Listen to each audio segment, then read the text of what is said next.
0937 846 874.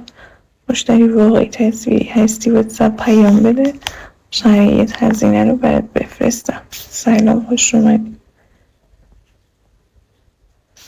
0937 خواهشن حرف الکی نزنی، حوصله ندارم. 0937 846 674. مشتری واقعی تصویری هستی واتساپ پیام بده، 0937 846 674. سلام، خوش اومدی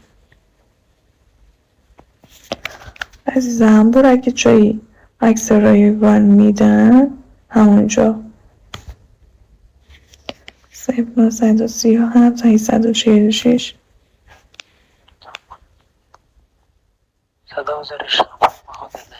عزیزم حال با چهره تا موقعی که ارزاشی 300 تست فیلم هم 500.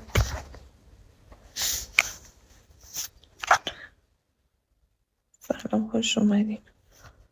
آقایون حضوری ندارم، فقط حال تصویری. مشتری هستی واتساپ پیام بده، 0937 846 674. 0937 846 674. خیال میکنم تو کسم جیر میدم. اگه مشتری بودی واتساپ پیام بده. عشقم حرف دالت نشدم چه گفتی آخرش.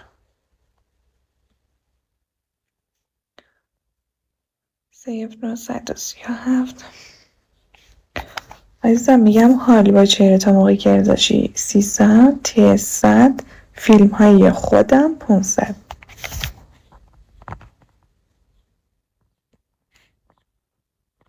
0937 846 674.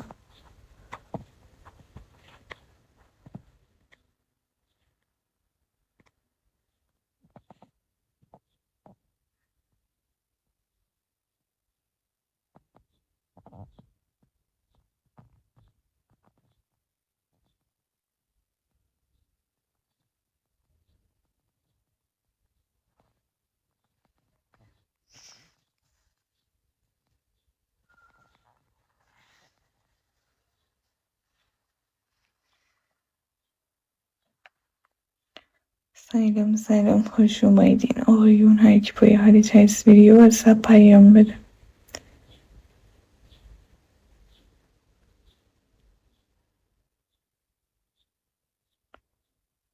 0937 846 674. خودت 500 تیسمایی چند فیلمیه؟ چند ساعتیه؟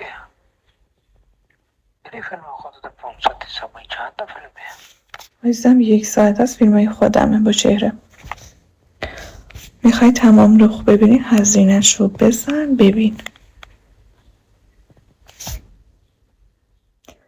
0937 846 674. مشتری واقعی هستی واتساپ پیام بده. اصلا میتونی بری جای دیگه که کارگری حساب میکنن. 0937 846 674. حالی با چهره میدم، خیال میکنین تو کسم جهر میدم. اگه مشتری هستی واتساپ پیام بده، شرایط هزینه رو برات بفرستم.